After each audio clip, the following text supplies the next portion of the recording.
Hello, hello, hello. I did not think I would be recording a video like this so soon after, doing NFL 101. So, real quick, I'm going to do a thing. There we go. Now, I'm going to do another thing real quick here. 1 second. There we go. So, today, today, guys, is a special day among the Star Wars nerddom. It is is collectively known as Star Wars Day. So every May 4th, uh, we call it Star Wars Day because here's a brief nerd history. May the 4th be with you is why we call it Star Wars Day. So we call it May the 4th be with you, or as reference to the phrase "May the Force be with you," said among the movies and the TV shows and all the comics and everything. So it's Star Wars Day, and today I just wanted to release this video and um, just tell you about why I personally love some of the lesser known Star Wars stuff. So one of my favorite things about Star Wars is, of course, the TV shows that came out, uh, you know, over the years. Clone Wars is obviously one of the best TV shows I've seen. I've seen like really ever. The animation, you could see the animation. Excuse me while I scratch my eyes. You could see the animation just went up in quality over the years to from season 1 to season 7.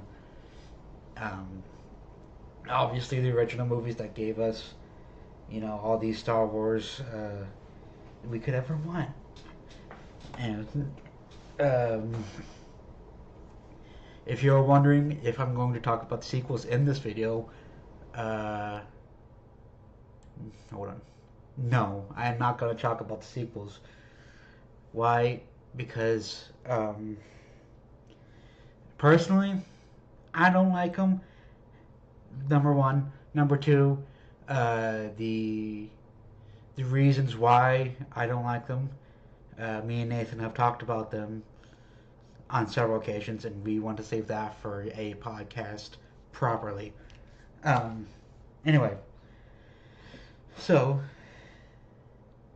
another thing that happens on Star Wars Day is several sports teams, like my Kansas City Royals, will come out with Star Wars merch, have games centered around. If they're playing at home, they have games centered around Star Wars theming. They might come out with memorabilia of certain players dressed as Star Wars characters.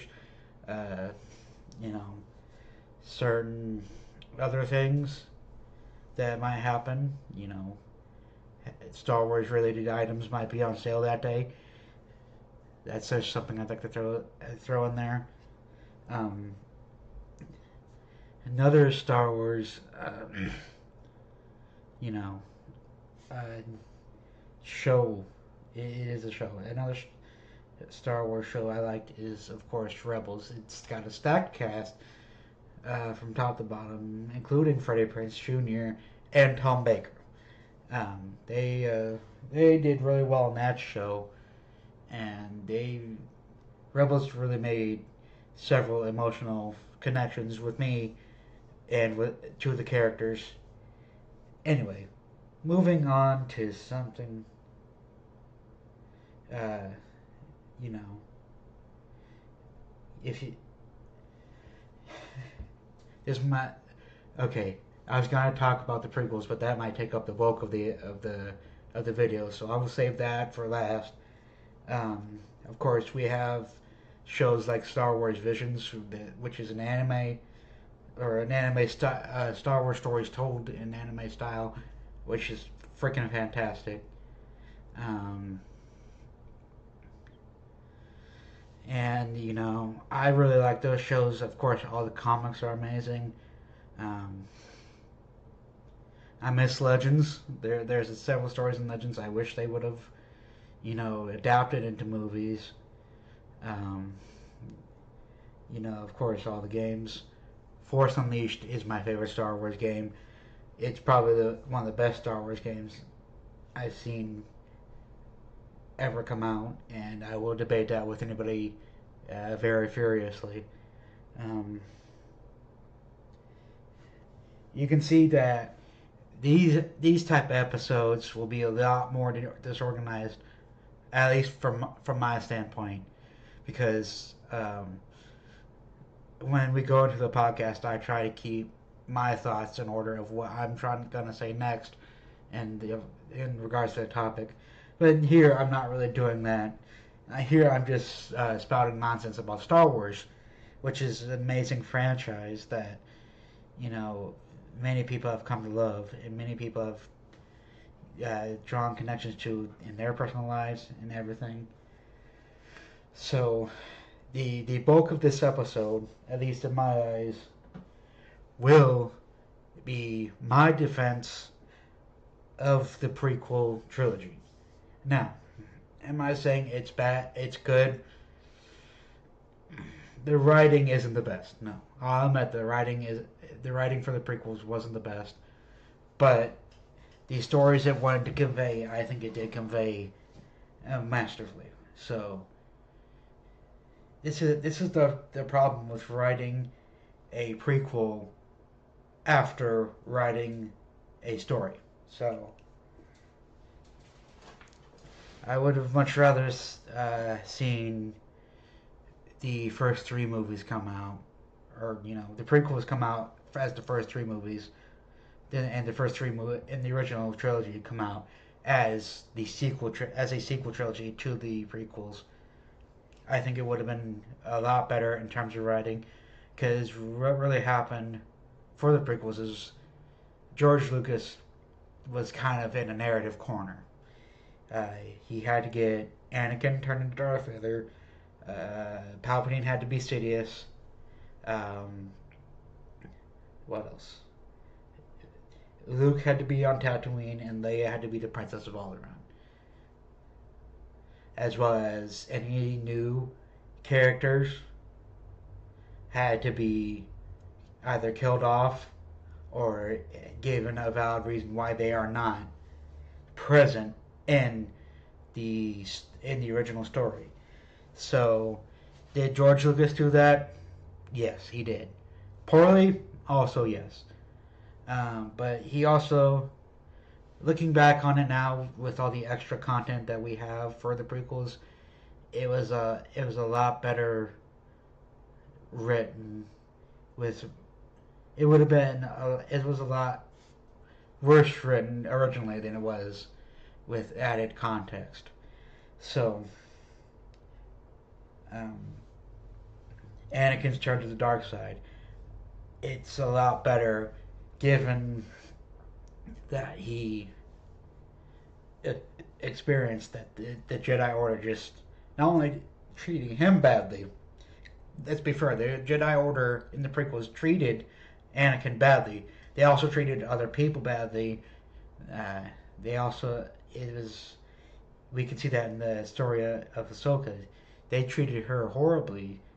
They basically said, "Oh, you're guilty. You're out of the order. Go watch the TV shows if you want full context by this." I'm just gonna be spouting for however long I want to be spouting. But anyway, Anakin was treated badly. His apprentice was treated badly. Um, his master was treated badly. The person who was originally going to train him was treated badly. So you have all these people who are just treated badly by this one organization, and of course they're gonna fall. They're gonna go away. They're not gonna support you. Why? Because you make it clear that we support treating people badly. We support a corrupt government system, which the Jedi did. They supported a corrupt republic system that they themselves could see clearly was corrupt, and they still supported it. Um, anyway, so Anakin's fall to the dark side, while he did several terrible things during his fall and after his fall, I'm not excusing Anakin at all. I can understand why Anakin was like, I don't like the Jedi, I'm going to leave them and join the Sith. In hindsight, Anakin knew it was a bad decision to join Sidious slash Palpatine, so he knew he made a bad decision when he did that. Um, but honestly, another facet that I find fascinating about the prequels is how it's not. I'm not saying the original trilogy didn't show off Palpatine's manipulative. They did show off his manipulative, his capacity to manipulate. I kept tripping for the word there. So, you know, his capacity. So the original trilogy did show off Palpatine's capacity to manipulate. It was just a lot more behind the scenes. The prequels, I feel like they did a good job of bringing Palpatine's capacity to manipulate into the forefront, and it just made it obvious. Now, they made it obvious for us, the audience, not for the characters. The characters fell for the manipulation just in spectacular fashion. So, in that sense, the characters, the writing did good. Um, and then again, the love story, I will agree, it didn't.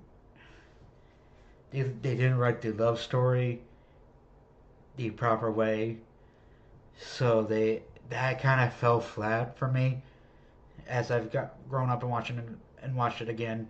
But again, episode 2, people complain about Anakin being whiny, but he was never taught properly, so yeah, it's kind of a moot point when you consider how he was trained as a Jedi. So it makes sense why Anakin acted the way he did. Um, and of course, you have the music. John Williams is a mad genius. This guy composes music amazingly, and even in the sequels, I'll admit this: the sequel music soundtrack, the sequel trilogy soundtrack, is one of the best. Is some of the best music that John Williams has ever produced. But that does not save the entirety of the train wreck that is the sequel trilogy. But to this day, one of my favorite pieces of music is Duel of the Fates, the track that plays during during the last duel of episode 1 and the last duel of episode 3. It's one of the most it's one of the best tracks ever in episode 1 when you have Qui-Gon, Obi-Wan, and Maul fighting, and then he remixed it in episode 3, showing us this is another fateful duel. This is a duel for the fate of the galaxy, not just a duel for the fate of one boy or a duel for the fate of one planet. Anyway, I'm running out of things to talk about, guys, but Star Wars is one of my favorite franchises ever. I hope we get to see it in Kingdom Hearts. It would be awesome. I want to see what they do with if they make a Keyblade for Star Wars, how they do that and why they would do that. It's gonna be amazing. Other than that, um, let me get back to defending the sequels. Obi-Wan Kenobi. I'm gonna make this video a little bit longer than I thought it was gonna be. Obi-Wan Kenobi is one of the better written characters in the entire prequel trilogy. I think I've said I was defending the sequels. I'm not defending the sequels. I'm defending the prequels. Anyway, Obi-Wan's character is really well written across all three movies, and just gets better with the addition of shows like Clone Wars and Obi-Wan Kenobi, the TV show that came out about I want to say 6, 7 months ago. Yeah. So Obi-Wan, of course, just showed us how much PTSD Obi-Wan had after fighting Anakin. He's just like, uh, and of course, the last episode was just amazing. I wish I hope we get a season two. Well, I don't know. We'll see. Um, but just Obi Wan going from losing his master, struggling to train Anakin, to losing Anakin, and thinking that he failed Anakin because he didn't train him well enough. That's just an amazing story arc that I think George Lucas pulled off really well, along with Anakin's fall and Palpatine's manipulation. Um, it was just amazing. I think, honestly, the the original trilogy is Darth Vader's redemption. It's just about people bringing Darth Vader back, Anakin back from being Darth Vader. Um, the pre the prequels are all about that fall that we see Anakin descending into Darth Vader, and we see Palpatine's hand in that, just pulling all these strings, making the Jedi look bad, making the Jedi look like they're not right. And I hope we get an expansion on just how corrupted the Jedi became. And this is another thing I want to talk about on the podcast, and I think Nathan does too, is just the weird, like the Jedi became self-righteous in their beliefs of we are the peacekeepers, but we're not really the peacekeepers.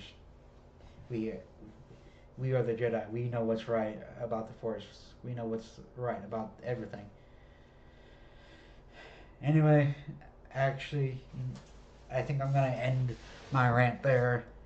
It's hard. Like it's. I will say this. This is just let me transition here real quick.